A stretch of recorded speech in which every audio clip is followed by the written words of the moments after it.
Eu convido os irmãos a abrirem suas Bíblias no capítulo 3 do livro de Gênesis.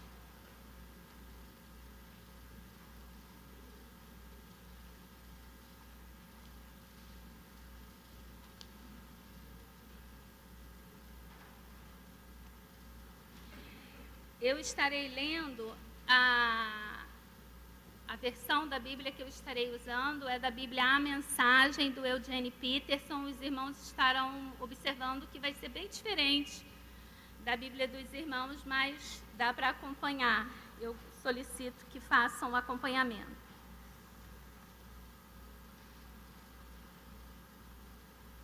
A serpente era inteligente, mais inteligente que qualquer outro animal selvagem que o Eterno havia criado. Ela disse à mulher: será que entendi direito? Deus disse a vocês que não comessem de árvore alguma do jardim? A mulher respondeu: claro que não. Temos permissão para comer das árvores do jardim. Só com relação à árvore que está no meio do jardim, foi que Deus disse: não comam daquela árvore, nem mesmo toquem nela, senão vocês vão morrer. Então a serpente disse à mulher: vocês não vão morrer. Deus sabe que no momento em que comerem aquela árvore, vocês vão perceber a realidade e serão como Deus, conhecerão todas as coisas, tanto o bem quanto o mal. A mulher olhou para a árvore, percebeu que o fruto era apetitoso. Pensando na possibilidade de conhecer todas as coisas, pegou o fruto, comeu e o repartiu com o marido. Ele também comeu. Na mesma hora, os dois de fato perceberam a realidade. Descobriram que estavam nus. Então, costuraram umas roupas provisórias feitas de folhas de figueira. Quando escutaram o som do Eterno passeando pelo jardim na hora da brisa da tarde, o homem e a mulher esconderam-se entre as árvores. Não queriam encontrar com o Eterno. Mas o Eterno chamou o homem: onde você está? Ele respondeu: eu te ouvi no jardim e fiquei com medo, porque eu estava nu, então me escondi. E o Eterno disse: quem disse que você estava nu? Você comeu da árvore de que eu proibi de comer? O homem respondeu: a mulher que tu me deste para ser minha companheira, ela me deu do fruto da árvore e sim, acabei comendo. Então o Eterno disse à mulher: o que foi que você fez? Ela respondeu: a serpente me enganou e acabei comendo. Que Deus abençoe sua palavra lida. Oremos.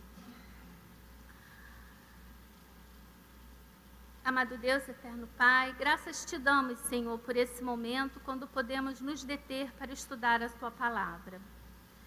Senhor, abre as nossas mentes e os nossos corações para que possamos ter entendimento, Senhor, dessa história, dessa parte tão importante, ó Deus, para a humanidade, que foi a queda do homem.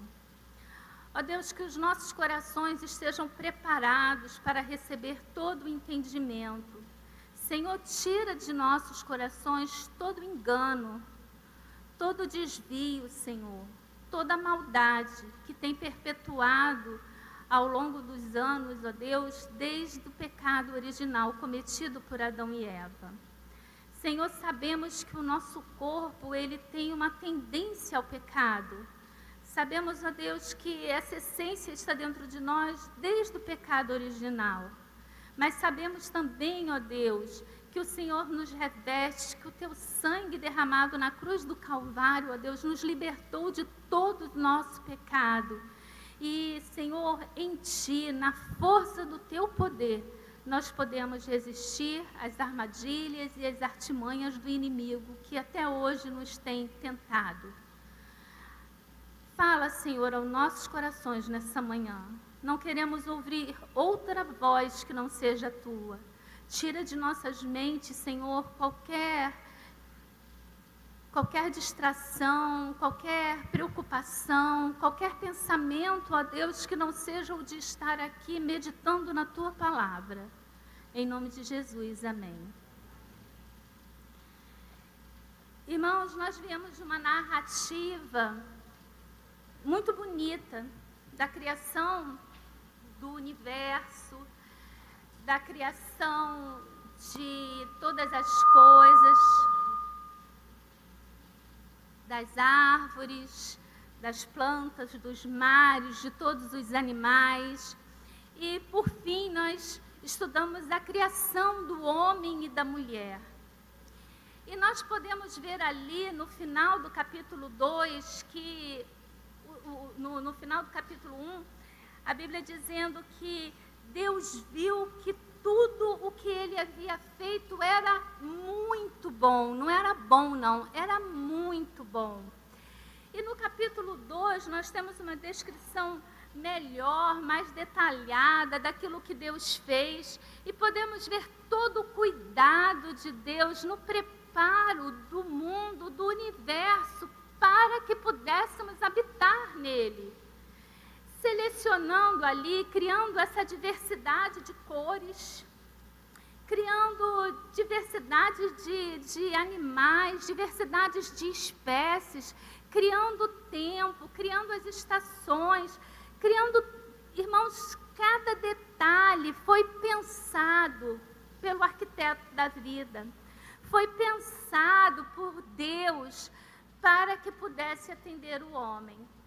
No entanto, nós criando um jardim, né? Domingo estivemos aqui estudando e o pastor estava explicando que Deus mesmo plantou o jardim do Éden para que o homem pudesse ali habitar. Olha, é sem palavras para podermos meditar em tudo o que Deus fez.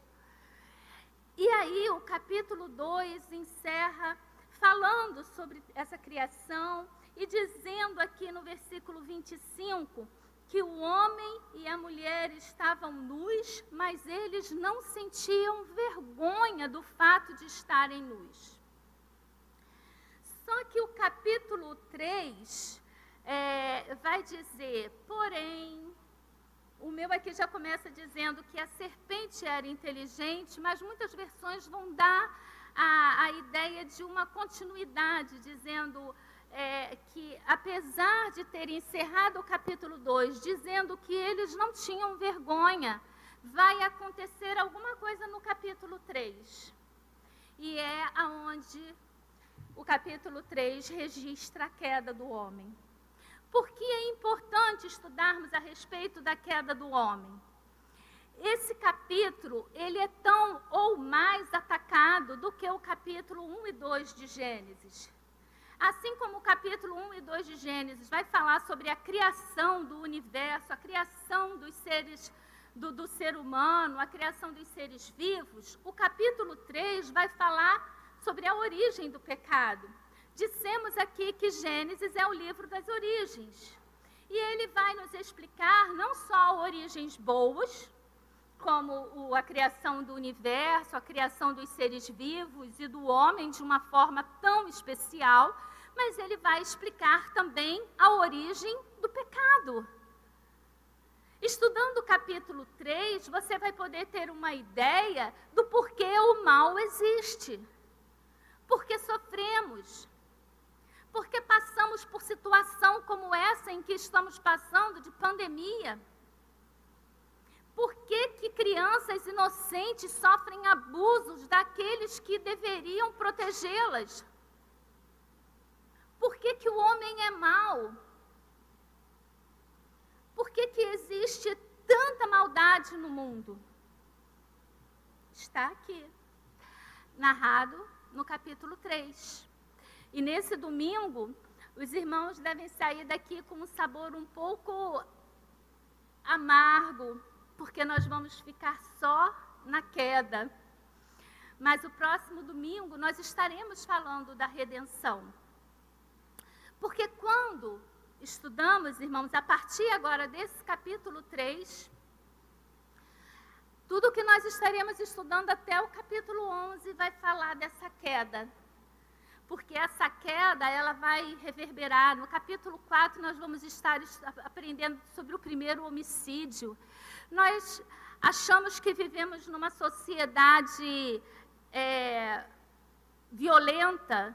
Imagine uma sociedade em que 25% da humanidade é exterminada. E detalhe, não se assustem, mas foi exterminado num culto. Caim e Abel estavam num culto, eles estavam ofertando a Deus. E aí ocorre o homicídio. Daí nós vemos que a maldade, ela entra também nos arraiais celestiais. E é interessante, eu abro um parênteses aqui, porque isso é uma coisa que eu acho que devemos ter as nossas mentes bem abertas, porque Paulo vai dizer que o inimigo, ele ronda os lugares celestiais, bramando como um leão, procurando quem possa tragar. E muitas das vezes nós achamos que aqui dentro da igreja nós estamos imunes, protegidos. Mas fecha parênteses, né? Assiste a aula de Filipenses, que a gente está batendo bastante nessa questão aí. No capítulo 4, então, vai falar a respeito desse crime. Depois nós vamos ver ali Deus olhando para a humanidade e se arrependendo de ter criado a humanidade. E vem, então, ali o episódio do dilúvio. Depois vem a Torre de Babel. E vai até que no capítulo 11, ali na genealogia, nós vemos Deus separando Abraão, chamando Abraão para que ele pudesse formar uma nação. Então, nós vemos ali a restauração, a regeneração do homem, todo um trabalho de regeneração que Deus vai criar. Mas é muito importante, então, nós pensarmos e entendermos essa ideia de que a queda implica na ideia da entrada do pecado na realidade humana, atingindo a criação. Sem entendermos esses fatos, irmãos, nós não conseguiremos entender a teologia bíblica de um modo geral. Porque se eu não entender a queda, se eu não entender o pecado original, se eu não entender que o pecado cometido por Adão lá no Éden, ele me atinge até o dia de hoje, porque a partir de então, a Bíblia vai dizer que nós já nascemos, desde o ventre de nossa mãe, nós já nascemos com a tendência ao pecado. Até estudando a respeito disso, eu vi uma ilustração que eu gostei muito, que nos faz entender a questão do pecado. O pecado, irmãos, ele é como se fosse a árvore. Então, eu sou um pecador. A minha constituição espiritual, ela é uma constituição caída. Eu preciso entender que espiritualmente eu já estou nascendo condenada. Por isso eu preciso aceitar a Cristo como meu único e suficiente Salvador, para que eu possa ter essa minha condição de pecado restaurada. Ele é o grande advogado, ele é o grande Senhor e Salvador da humanidade, para todos aqueles que o aceitam. Isso é muito importante nós entendermos. Então, se você se considera uma árvore e que você é um ser pecador, a Bíblia mesmo vai dizer, não existe um homem que não seja pecador, nenhum sequer. Nenhum sequer. Quem diz que não pecou está mentindo. Agora, os frutos dessa árvore, a árvore não dá fruto? Então, os frutos dessa árvore são os pecados que eu pratico. Deu para pegar? Então, a árvore é o pecado, os frutos, o adultério, o homicídio, a mentira, a cólera, a ira, a irritação, a glutonaria, tudo aquilo que vai em desacordo com a lei de Deus são os frutos do pecado. Tá? O irmão precisa ter esse pensamento, eu espero, está certo, teologicamente, está ali aprovado pelo pastor, para que os irmãos possam entender. Uma outra coisa que nós precisamos entender, irmãos, às vezes a gente pensa assim, o mal é o antônimo do bem. Vocês acham que o mal é aquilo que não é o bem, é o antônimo do bem? Se eu não sou boa, então eu sou má. Hein? Quem acha que é dessa forma? Só a Rosita. Bem, então eu vou explicar para você, Rosita. Os outros já sabem. Não é assim. O mal é a ausência do bem. Onde não existe o bem, ali existe o mal. Eu estudei, não é, em cima do livro do pastor Zacarias de Aguiar Severa, da pós-graduação que eu fiz, e ele dá um exemplo que eu gostei muito, porque ele diz que o mal é como a ferrugem. A ferrugem, ela só existe porque existe o ferro. Se não existisse o ferro, não existiria a ferrugem. Assim é o mal. Ele existe porque existe o bem. E onde não está o bem, ali então surge o mal.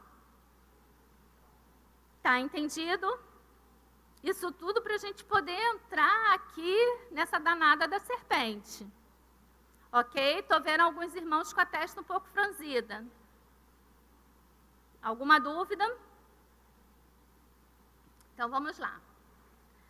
Uma coisa, irmãos, que incomoda muitas pessoas, e quando nós vamos pregar o Evangelho, a gente ouve muito, é que elas falam assim: como que pode Deus, sendo onipotente, onipresente, onisciente, permitir o mal, o pecado e tanto sofrimento no mundo? Como é que pode? Aí existem as tendências. Você vai ter aquela pessoa, aquele grupo que vai pensar assim, eles cancelam Deus. Ele diz que o sofrimento não combina com a existência desse ser todo-poderoso. Existe aquele grupo que cancela o sofrimento. Eu acho até mais absurdo do que cancelar Deus. Se bem que cancelar Deus também é absurdo. Mas a pessoa dizer que não existe sofrimento, quando estamos aqui diante da realidade que temos vivido, alguns vão cancelar o poder de Deus, vai dizer, não, Deus não é tão poderoso, Ele não pode ter consciência de tudo o que de fato acontece, porque se Ele tivesse consciência, Ele ia interferir.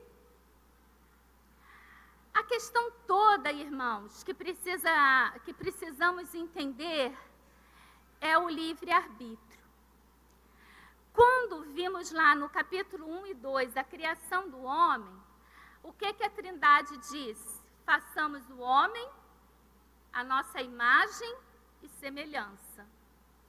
Então foi dessa forma que o homem foi feito, a imagem e a semelhança de Deus. Deus não criou robô. Ele não criou um robozinho que ele desse corda e aí o robozinho ia fazer tudo o que Deus mandasse. Ele criou o homem e Ele quer que o homem o adore em espírito e em verdade, por livre e espontânea vontade, e não por obrigação, e não por não ter outra opção. Isso é o livre-arbítrio, é o homem poder escolher aquilo que ele quer. E aí é muito interessante, porque quando nós vemos a narração do capítulo 3, nós vemos que apesar de Deus passar pelo jardim todas as tardes, que apesar dele ter criado tudo aquilo para o homem e a mulher, nós vemos que quando Eva é interpelada pela serpente, ela optou por acreditar na serpente. E isso é um grande alerta para a gente. Porque às vezes nós nos achamos muito imunes ao pecado. E aí nós ficamos bem perto da tentação. Preste atenção. Satanás, ele é bem esperto. E ele sabe aquilo em que ele vai te tentar. Alguns ainda pensam no dualismo. Eles já ouviram a história do Yin Yang, sei lá, uma coisa assim, né? É aquele coisa totalmente pretinho de um lado com pontinho branco e todo branco do outro lado com pontinho preto. Nem todo mal é tão mal, nem todo bem é tão bem. E existe pessoas que pensam que o universo ele é regido dessa forma, completamente dividido entre duas forças superpoderosas, o bem e o mal. E elas travam ali a luta constante o tempo inteiro. Não. A Bíblia diz que quando Deus criou, ele olhou e ele viu que tudo era bom. Então, Deus não criou o mal. O mal, ele surge da sua opção de escolha. Quando o homem optou por não obedecer a Deus, por abandonar o bem, daí surgiu o mal. O mal não faz parte da criação. Deus criou o homem com direito de escolha. E esse homem decidiu não obedecer a Deus. O mal, a gente poderia, assim, mal que comparando, dizer que é um acidente de percurso. A gente não pode afirmar isso porque Deus ele é onisciente e ele sabia que isso iria acontecer, apesar de que teríamos escolha para não fazer. Mas Deus sabia. O mal não é o antônimo do bem, como eu disse, não é o contrário, o mal é a ausência do bem. Nós estranhamos o mal. A gente não estranha o mal, a gente não estranha a maldade. Quando a gente liga a televisão e percebe determinadas notícias, a gente não fica ali até passando mal. Eu lembro uma vez que me marcou muito, não é? Eu tinha o meu filho ainda bem pequeno, Rafael devia ter uns 3 ou 4 anos, e quando aquele menino, acho que é João Hélio, a mãe dele num carro ali em Madureira, teve o carro assaltado e os bandidos vieram arrastando aquela criança quilômetros e quilômetros. Eu lembro que quando eu estava assistindo aquela notícia, eu estava tomando café e eu regurgitei, eu botei para fora, porque aquilo ali me chocou. E eu fiquei tão traumatizada com aquilo que eu, não sei se eu cheguei a traumatizar o meu filho, né? Mas eu fazia exercício de põe e tira o cinto o tempo inteiro. Entrava no carro, põe o cinto, tira o cinto, põe o cinto, tira o cinto. Porque eu tinha um medo terrível de que algo assim pudesse acontecer. Eu fico imaginando a dor daquela mãe, a agonia daquela mãe. Esse sentimento que nós temos, irmãos, essa empatia, esse sentir a dor do outro, mesmo sem estar vivendo aquilo que o outro está vivendo, é a nossa reação contrária ao mal. Nós não fomos criados para isso.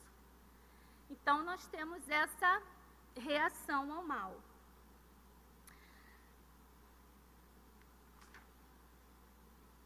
Nós vamos passar agora aos elementos, espero que essa parte tenha ficado bem entendida, ok?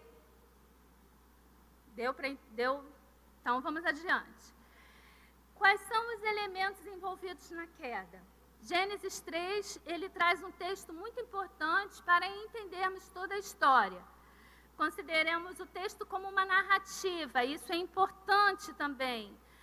Eu não posso considerar que Gênesis 3 não seja uma narrativa real dos fatos que aconteceram. Adão e Eva pecaram, a serpente falou com a Eva. Você pode perguntar, mas de que forma a serpente falou? Eu não duvido que a serpente tenha falado. Na minha concepção, não existe uma definição sobre a forma como isso aconteceu, mas eu vejo como uma incorporação. Satanás incorporou o bicho e ele falou com Eva. Aí, por que a Eva conversa com a serpente? Aí a gente deixa para perguntar a ela no céu, né? Porque se a gente fica pensando, a serpente chegar e começar a falar, devia de ser uma coisa tão pura aquilo que tinha ali, eu não sei qual é o sentido. Não sei também por que a serpente pegou a Eva, por que não pegou Adão? Aí alguns machistas podem pensar, não, porque o homem era mais forte, o homem ia pensar, o homem ia reagir. Besteira. Por que pegou a Eva? Não sei. Por que a Eva falou com a serpente? Também não sei, mas considero essa história como tendo acontecido de fato. A narrativa, para mim, ela é real. Por todo o mundo antigo, irmãos, os répteis, eles estavam sempre relacionados com influências negativas, demoníacas. E esse versículo, ele descreve que a criatura era astuta, era a mais astuta de todas as alimárias do campo. Jesus relaciona a serpente ao diabo, lá em João, no Evangelho, segundo escreveu João, capítulo 8, versículo 44, nós vamos ver o texto em que Jesus relaciona a serpente como sendo o próprio diabo.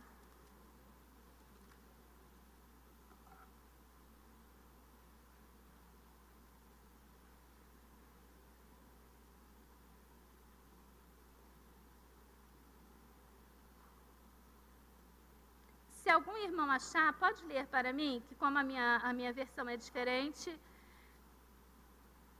João 8, versículo 44. Evangelho segundo escreveu João 8, versículo 44.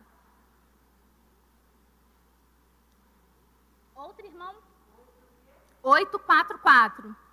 Outro irmão pode abrir em Romanos 16, versículo 20.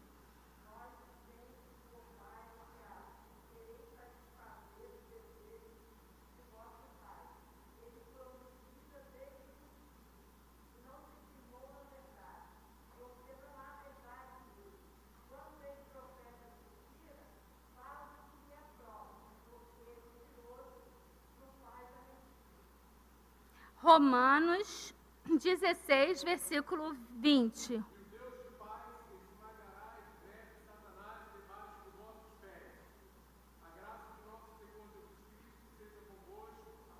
Amém. Aí está. Sendo que a serpente, ela não é apresentada, irmãos, na Bíblia como sendo a personificação da tentação, ou a representação do poder da tentação. A serpente foi usada. A fonte da tentação é distinta de Deus e do ser humano. Por que a serpente não pode ser considerada como a personificação da tentação ou a representação do poder da tentação?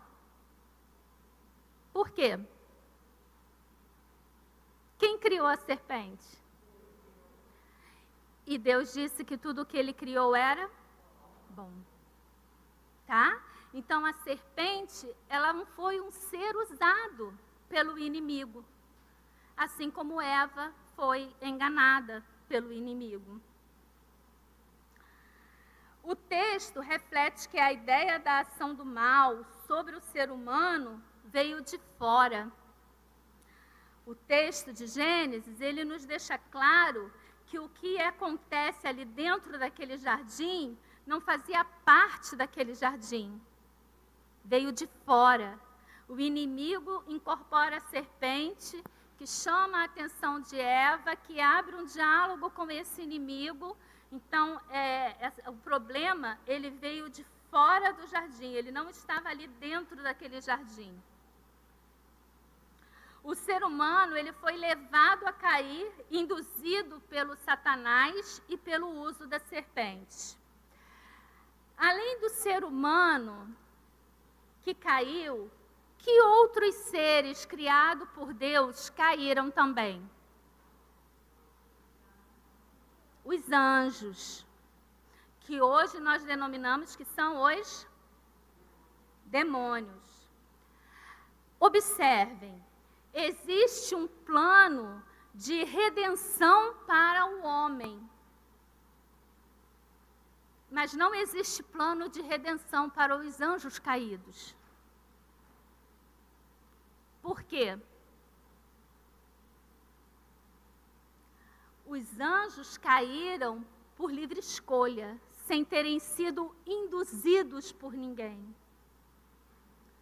Satanás, ele se levantou, ele teve lá as suas dificuldades de querer ser igual a Deus, não sei o que se passou na mente de Satanás, ao entrar nesse confronto com Deus, e ali a Bíblia diz que então ele é expulso, ele cai, e com ele uma legião de anjos que o seguiram, que hoje nós conhecemos e denominamos como demônios. Agora, o homem e a mulher, eles foram induzidos pelo inimigo.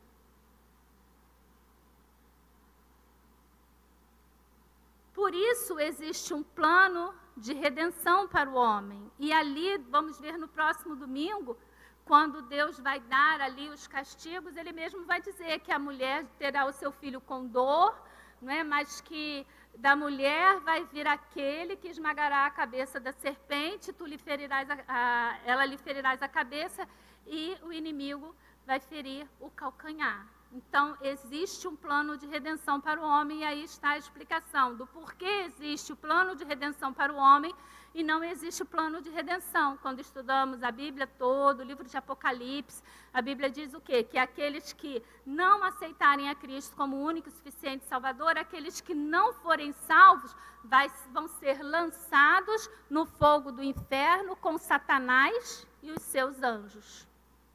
Ok?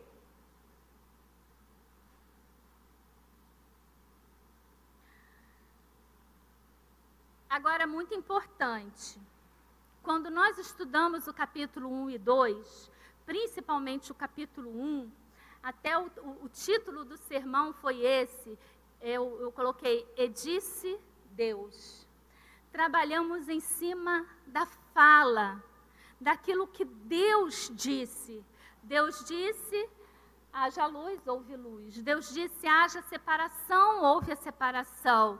Deus disse, deem o mar animais, não é, aquáticos, dê à terra animais terrestres. E todas as coisas foram acontecendo. E aí, irmãos, a gente vê, eu vou pedir o Marcos para colocar a primeira transparência. A gente vê aí onde Satanás vai atacar. O que Satanás pergunta para Eva? Vocês leram, podem falar. O que a serpente fala? Será, na minha versão, né? Ela começa a questionar aquilo que Deus disse. Olha, irmãos, a gente estuda a Bíblia e eu nunca tinha visto assim essa conexão do ataque ser em cima daquilo que Deus havia dito. Quer dizer, ela vai atacar a mulher, ela vai colocar a dúvida no coração da mulher em cima daquilo que Deus disse que seria. E aí a gente vê o primeiro slide, a gente vê que ele ataca a distorção da palavra de Deus. No versículo 1 mostra que a serpente muda o que Deus disse. Na minha versão está aqui. Será que eu entendi direito? Deus disse a vocês que não comessem de árvore alguma do jardim? Satanás sabia o que Deus havia dito. Satanás sabia que eles podiam comer. E ali ele vai justo entrar na conversa, distorcendo o que Deus havia dito. No versículo 2, a gente vê que há a atenção dada para o mal. Porque Eva, ela vai aceitar dialogar com a serpente. Infelizmente, quantas vezes, irmãos, nós temos essa tendência para dialogar com o mal. Ele vem sutil e a gente dialoga. Tem um filme, eu nem sei se ele ainda está, se os irmãos acham ele em algum lugar, mas eu daria como sugestão para você ver, porque ele é com a Michelle Pfeiffer e o Richard Gere, se não me engano. E o filme, ele se chama Adultério. Eu já falei isso aqui em outros sermões, porque esse filme, assim, ele me toca muito. Sabe por quê? A Michelle Pfeiffer, uma mulher bonita, bem casada, poxa, casada com Richard Gere, imagina, um casamento feliz, um filhinho lindo. Ela vai ao centro da cidade comprar enfeites, porque o filhinho dela estava para fazer aniversário. E quando ela está andando na calçada, vem um vento forte e ela esbarra num rapaz, as coisas caem. Cai tudo no chão, o vento leva algumas coisas, ela aí vai, abaixa ali, o rapaz também ajuda ela a catar, e ela machucou o joelho, um arranhãozinho. Aí o rapaz chama ela para subir, ele diz, olha, eu moro aqui em cima, sem maldade nenhuma, sem maldade. Você quer subir para lavar o joelho, para você não ir para casa assim sangrando? Aí sabe o que eu acho muito interessante? O autor do filme não é nem evangélico. Mas nessa hora ela está sentada, passa o táxi. E ela fica ali entre as duas opções, pegar o táxi ou subir para limpar o joelho. Pelo título do livro, os irmãos sabem que ela opta por subir, e ali vai acontecer toda uma sequência de coisas. Se os irmãos tiverem oportunidade, não sei se alguém aqui já assistiu esse filme, alguém já assistiu? Pedro, né, a irmã. Interessantíssimo. As opções que temos, pegar o táxi, subir para limpar o joelho. As duas opções pareciam tão puras, tão sem problema. É a sutileza com que o inimigo vem para nos atacar. Irmãos, Eva, ela era muito mais santa, muito mais santificada. Eva até então nunca tinha pecado. Nós, desde a nossa constituição, nós já nascemos com a tendência ao pecado. E ela caiu na sutileza do inimigo. Imagina o que ele procura fazer conosco.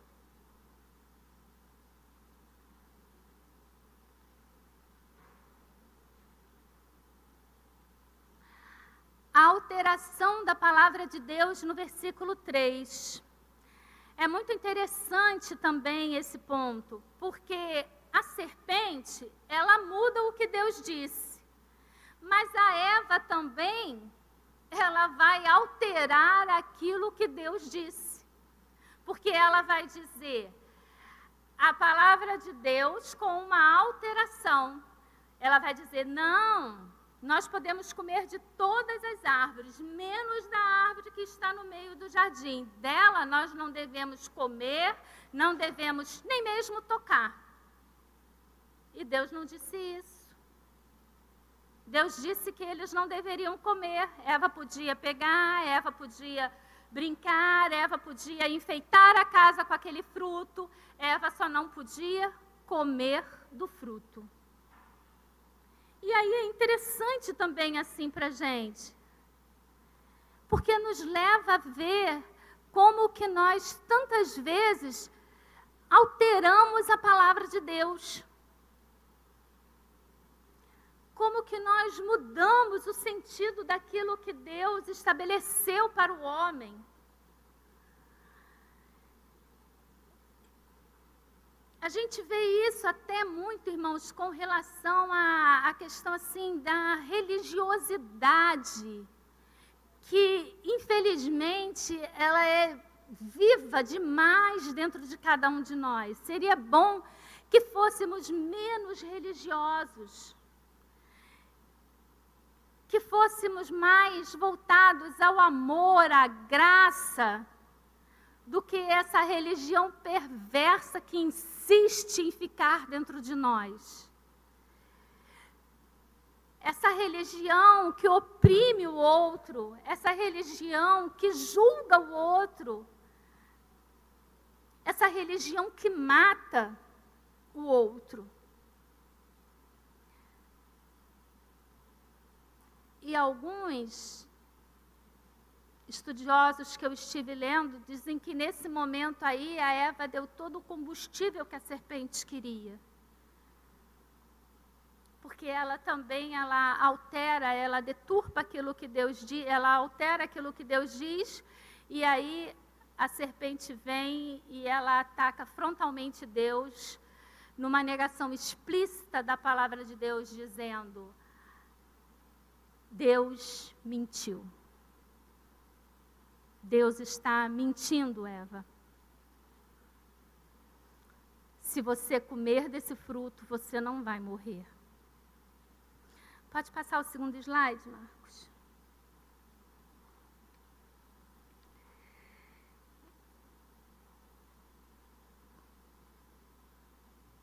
A pergunta, irmãos, da serpente parece inocente, mas ela engana a mulher, que por sua vez também cita a ordem de Deus de forma errada, tornando a proibição muito mais forte do que ela realmente era. E aí você pode estar perguntando assim: por que tanta ênfase a esse ponto, irmã Ana Cláudia? Deus não disse não tocareis, mas ele fizera a ameaça de castigo muito mais forte do que para que não morrais.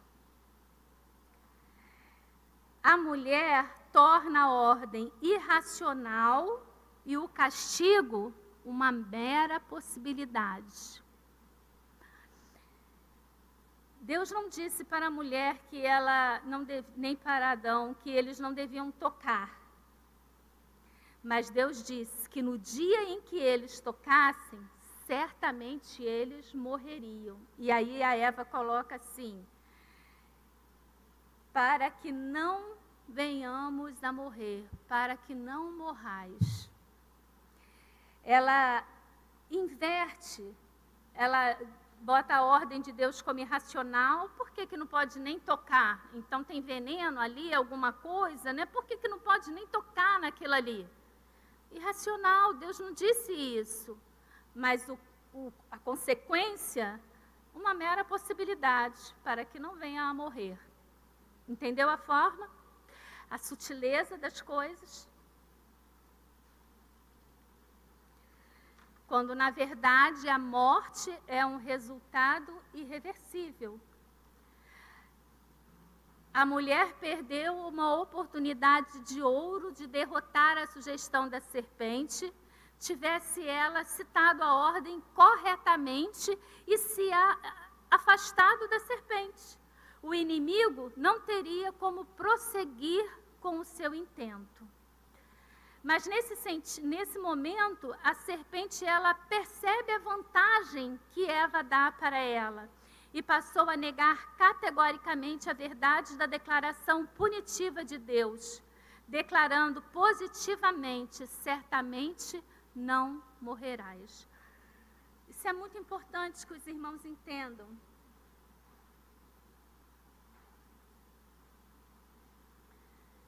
A forma como a importância da colocação de Eva dando subsídio para o argumento da serpente. A serpente concentra o seu ataque incentivando o ressentimento contra a restrição dada por Deus e suscitando em Eva o poder do desejo, em Eva e em Adão.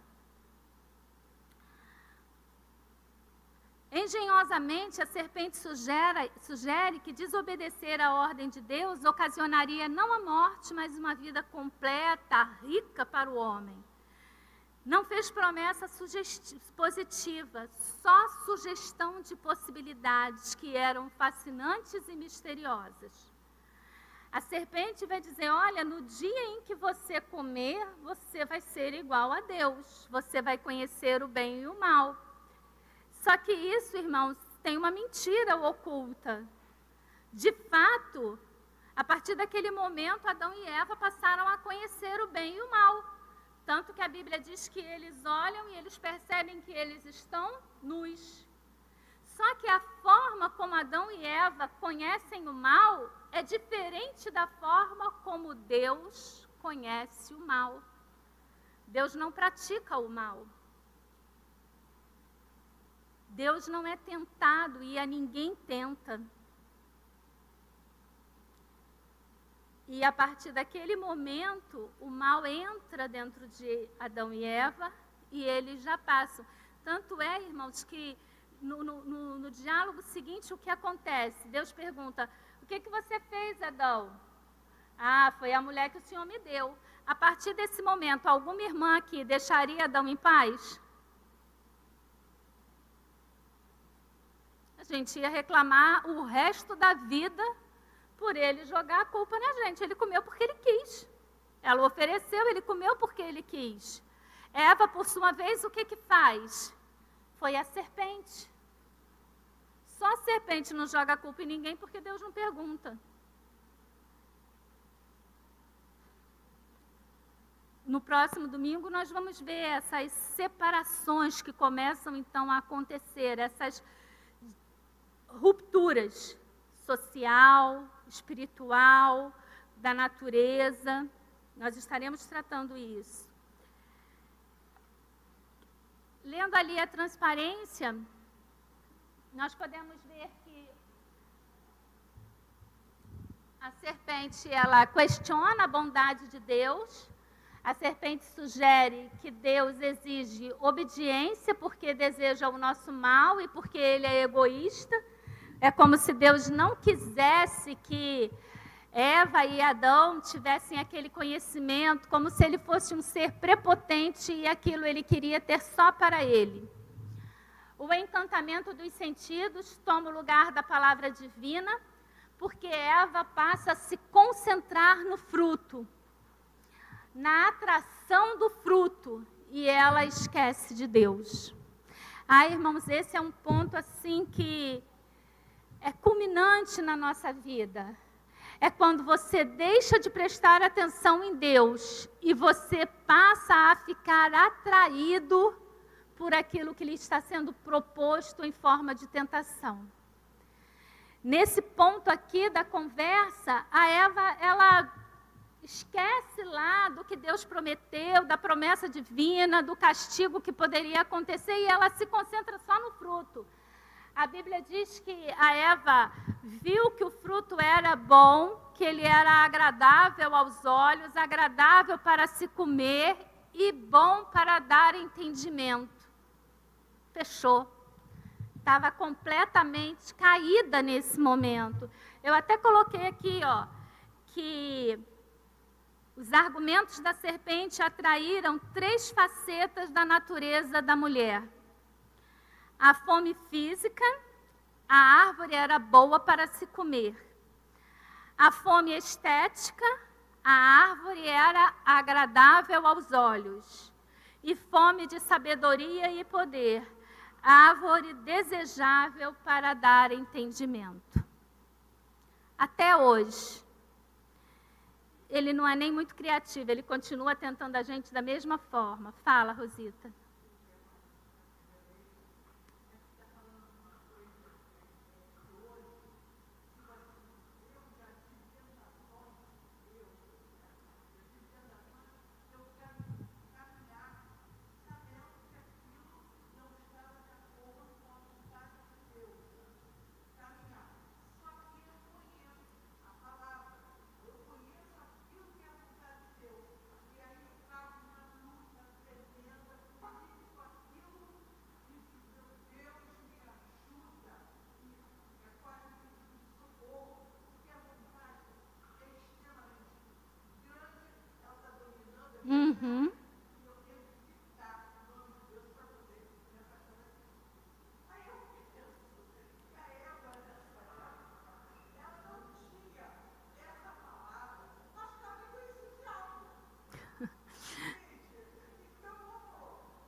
Rosita, a Eva, eu não sei assim, se ela já tinha conhecimento dos anjos que haviam caído. É de fato a primeira tentação, mas uma coisa a Eva tinha que era superior a tudo que nós temos hoje. Ela conhecia Deus, ela dialogava com Deus. Diariamente o Senhor visitava o homem no jardim. Já pensou ser discipulado pelo próprio Deus? Ela tinha isso. E essa briga que você tem, nossa, não é um privilégio só teu. Todos nós temos. A gente pode não ter a sua sinceridade de colocar: fui tentado, fui provado, caí, me levantei ou não caí, resisti. Muitos de nós têm vergonha até mesmo de dizer que foi tentado. Mas o apóstolo Paulo vai dizer o quê? Olha, o apóstolo Paulo, o bem que eu quero fazer, eu não consigo. Mas o mal que eu não quero, esse faço. Ele está constantemente diante de mim. Paulo vai dizer, quando eu penso que eu estou forte, eu estou fraco, eu caio. E quando eu me coloco ali na minha fraqueza diante de Deus, então eu sou fortalecido, então eu estou forte. Essa é uma luta que todos nós, se alguém aqui disser que não passa, e ela é constante, é desde a hora que a gente acorda. Entendeu? É uma briga assim, diária, que a gente tem que travar, que a gente tem que lutar. Alguns são tentados em coisas que são mais explícitas, e aí eles parecem que são mais pecadores do que nós, entendeu? Mas todos nós pecamos e estamos separados da glória de Deus. Não tem separação, irmãos, seja qual tenha sido a tentação na qual você tenha caído. Pode ter sido uma simples mentirinha. Não é? Eu dou sempre o meu exemplo, a beterraba no feijão. Não é? Você coloca a beterraba no feijão, é uma coisa boa, é ferro, vai dar sustância para a criança. Mas quando a criança pergunta, mãe, esse feijão está puro? Tá, querido, está puro. E está com a beterraba. É a mesma coisa daquele que foi lá e roubou. Diante de Deus não tem pecado, diferenças de tamanho de pecado. Existem, irmãos, as consequências do pecado, que é uma coisa diferente, mas pecado para Deus é pecado. E ainda tem mais com relação à beterraba, porque Deus diz que o pai da mentira é o inimigo. Então, são questões assim, são difíceis, não é da gente estar tratando, falando, mas elas estão bem claras aqui na Bíblia. No próximo domingo, irmãos, a gente dá continuidade falando da redenção, da regeneração que Deus proporcionou a cada um de nós. Que o Senhor possa continuar falando ao coração de cada um, que aquilo que eu não fui capaz de falar, se o irmão ficou em dúvida com relação a alguma coisa, pode procurar o pastor Rodrigo ou o pastor. Não, o irmão pode falar, que a gente tenta esclarecer, tenta dar material de leitura para os irmãos. E eu gostaria de ressaltar a importância, irmãos, do estudo da palavra. A importância de estudarmos a Bíblia, a importância de assistirmos à escola bíblica dominical e buscarmos o entendimento da palavra, porque é através da palavra que nós crescemos e somos fortalecidos no Senhor. Amém.